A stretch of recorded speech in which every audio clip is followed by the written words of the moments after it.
कांग्रेस और समाजवादी पार्टी, जिस प्रकार से आप पार्टी ये लगातार एक समाज में हिंदुओं के वो जहर घोल रहा है। क्यों? वो डर चुके हैं, इसलिए डर चुके हैं क्योंकि हिंदू एक हो चुका है।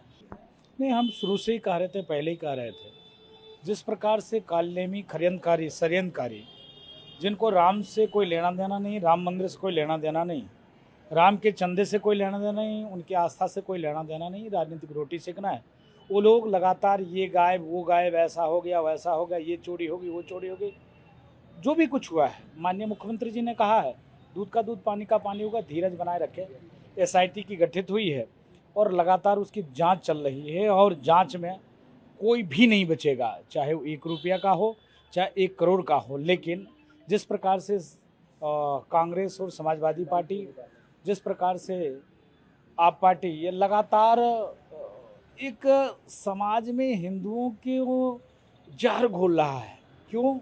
वो डर चुके हैं, इसलिए डर चुके हैं क्योंकि हिंदू एक हो चुका है। पूर्व से लेकर पश्चिम तक, उत्तर से लेकर दक्षिण तक, सारी जाति पाति को भूलकर सब सनातनी एक हो गए। इससे उनको दर्द हुआ तो अब कोई मौका नहीं मिला तो क्या करें? तो राम मंदिर चंदा चोरी। इसके नाते हम शुरू से ही कह रहे हैं कि थोड़ी सी विषय को इस प्रकार से 1 महीने तक मीडिया ट्रायल और 1 महीने तक सनातनियों को, संतों को, ब्राह्मणों को, पंडितों को, पुजारियों को गाली दिलवाकर एक ऐसा सेट किया कि सनातन के प्रति लोगों का भाव कम। हमारा दूसरा सवाल, ऑल इंडिया मुस्लिम जमाते के राष्ट्रीय अध्यक्ष मौलाना साहबुद्दीन रिजवी बरेली कहते, अगर उचित जांच की जाए तो राम मंदिर दान चोरी को भुला दिया जाएगा और अरबों खरबों की वक्फ संपत्ति का घोटाला सामने आएगा। वह कहते हैं, मैंने मुख्यमंत्री योगी आदित्यनाथ को पत्र लिखकर सुनिश्चित किया सेंट्रल वक्फ बोर्ड दोनों की जांच कराने के, और उस समय जिसमें समाजवादी पार्टी की सरकार थी उस समय भी आजम खान के समय में काफ़ी घोटाला हुआ है, ये उनका कहना है। देखिए, मौलाना साहबुद्दीन बरेलवी साहब, उन्होंने कहा तमाम जो ऐसे सरकार के कब्जे में मस्जिद और वो व्यवस्था है, वक्फ की व्यवस्था, वो वक्फ की व्यवस्था में वाकई में सरकार को जांच करनी चाहिए। अगर सरकार जांच करेगी तो वक्फ के संपत्ति में इतने घोटाले पाए जाएंगे जिसका कोई जवाब नहीं, तो जांच इसकी होनी चाहिए।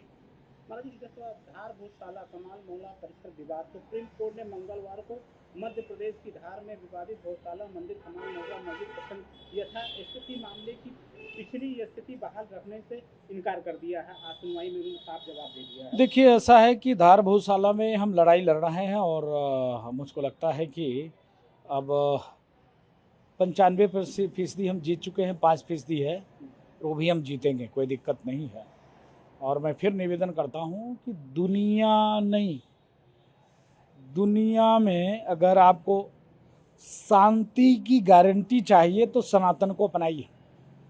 पूरे दुनिया में अगर बम धमाका नहीं चाहते हो, मार काट नहीं चाहते हो, हिंदू मुस्लिम सिख ईसाई नहीं चाहते हो, तो सनातन को अपनाओ, शांति अपने आप आ जाएगी।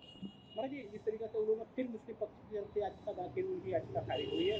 कमाल मौला मस्जिद को बार-बार कमाल मौला मस्जिद हमारा अधिकार है, हमको दिया नहीं। देखिए, मैं फिर से कहता हूँ, जितने भी धार्मिक सनातन स्ट्रक्चर रहे हैं हिंदुस्तान में, सारे स्ट्रक्चरों पे आक्रमणकारी षड्यंत्रकारियों को लगा कि कैसे हम आस्था पे कुठाराघात करें और आस्था को कैसे तोड़ें।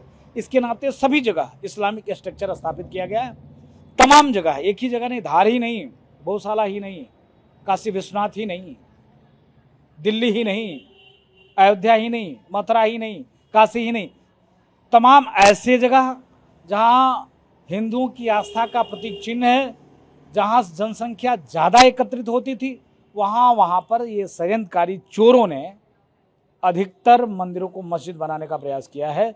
जहाँ भी खोदोगे वहाँ परमात्मा मिलेगा। प्रभातखबर.com, विश्वास वही, रफ्तार नहीं।